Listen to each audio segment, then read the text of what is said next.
Blondie's Butcher Shop. We're back again to answer our number one customer question, and that is the ultimate fear of how do I order a beef and what is my cutting order? Complete pandemonium and it sets in for everybody. Don't worry, we got you covered. I'm going to walk you through a quick tutorial on quarters of beef, half a beef, 3/4, or a whole beef, or a couple. We'll even touch on pigs on this one too. Maybe we'll do sheep and lamb at a later time. They're all pretty much the same, but let's start with the two most popular. Okay, so you call your local butcher, you found a quarter of beef you want to get from your farm. We're going to start with the smallest portion.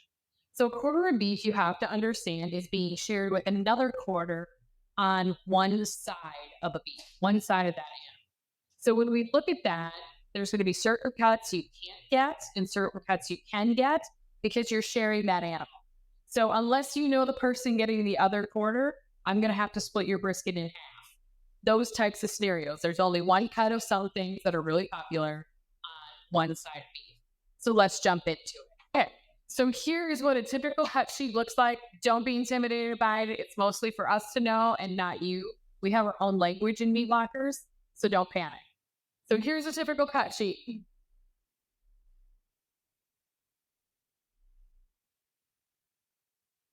All right, so let's walk through a cut sheet for a quarter of beef. So when we start out, I'm going to ask you first of all, name, address, phone number, and whose beef it is. Because the state wants to know all those requirements in case we ever have to track something back for contamination reasons, sickness reasons, which Lord knows we all hope never happens. Then we're going to ask you, are you getting a whole, a half, or a quarter? So you say, Lindsey, I'm getting a quarter of beef. I'm like, great, let's start from the top and we're going to work our way down. All you're going to have to say to me is yes or no. So I'm going to want to start at your round steaks. I'm going to want to know if you want them. And people are going to be like, what's a round steak? We'll give you examples of what they're used for. Some people use them for fajita meat, stew meat. Some people like to make chicken fried steak out of it. That's another episode of that one. But depending on which age genre you're in, most of our customers prefer to put round steak into their hamburger right away. It's not a common cut that they like to keep. It comes from the top of the pelvis, the hind quarter cut. Next question, we're going to go down. We're going to get into your steaks, T-bones, porterhouses, sirloins, ribeyes. What do you want to do with them? If it's a quarter of a beef, then we're going to probably ask you if you know the person getting the other quarter, but we're traditionally going to have to cut them at like a 3/4 inch thickness to make sure that both quarters are getting equal amount of steaks and equal amount of sizes, because I can't just break it down. It comes on a full loin. The other thing we're going to know about that as well is how many steaks do you want your package? Do you want one? Do you want two? Do you want four? It's okay. Just know that if you want a single wrap, that's probably going to be an extra expense to that because it's extra labor, extra wrapping. Two is definitely the most common for most people. And if you have a nice finished beef, you're going to get 10-inch T-bones and ribeyes.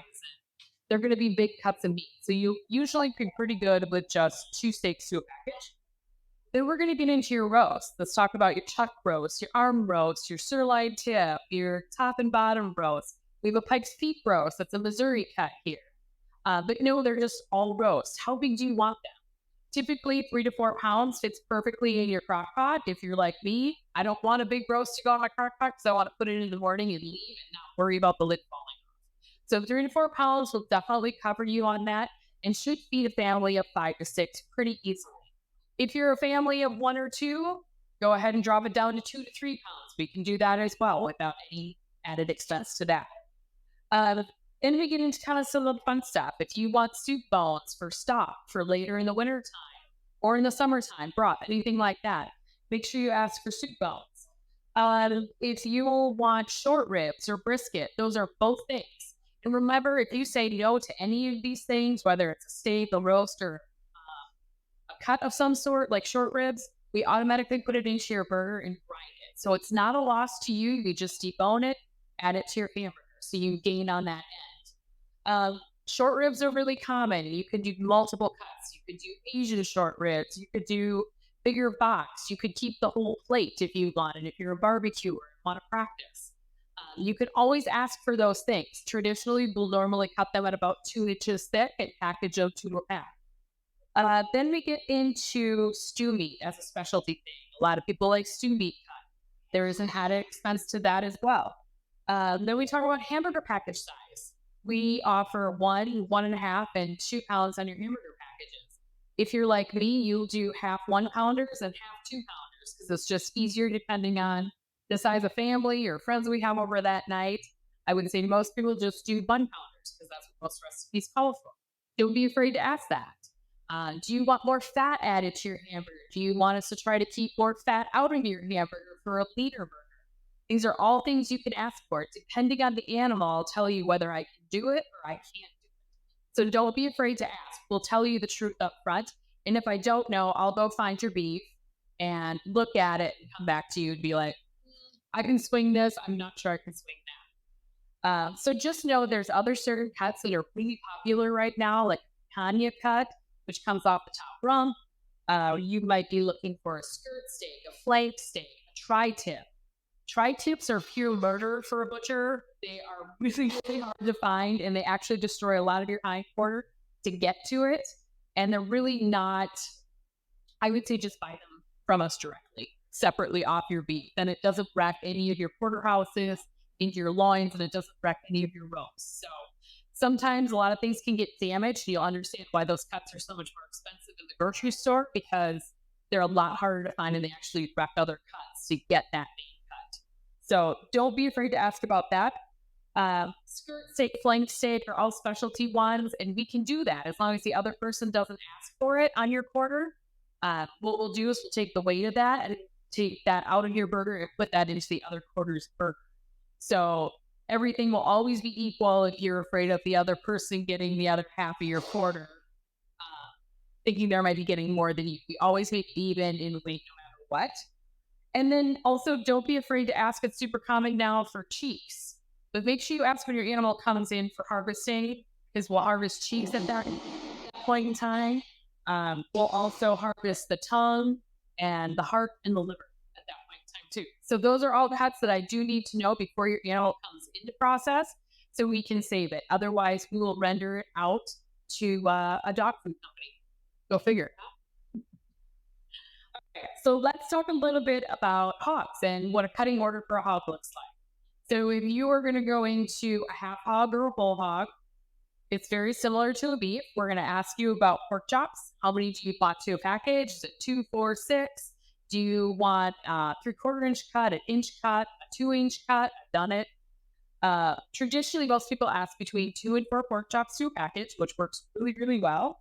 If you want to do your shoulder roast, which is also known as a pork butt, we can break that down into 3 to 4 pound roasts for you. We can leave it as a whole pork butt that you could put on your smoker, whatever your family wants. Your spare ribs, they come off the back sides of your bacons. Go ahead, you can peel those off. We can either trim them out and put them into your added trim at the end, or you can keep your spare ribs and throw on the pit. I prefer my pork spare ribs. We will cut them really close to give you the biggest bacon as possible. So most of those spare ribs that we'll do will be treated pretty light, so they're more of a crock pot rib than they will be a grilling rib, because we're trying not to wreck your bacons for that, give you the most bacon back possible.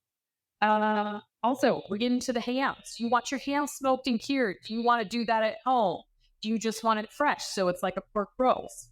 Lots of options. We can also cut them, if you do want your hams, into quarters, halves, or wholes. So we can break it down into 3 to 4 pounds.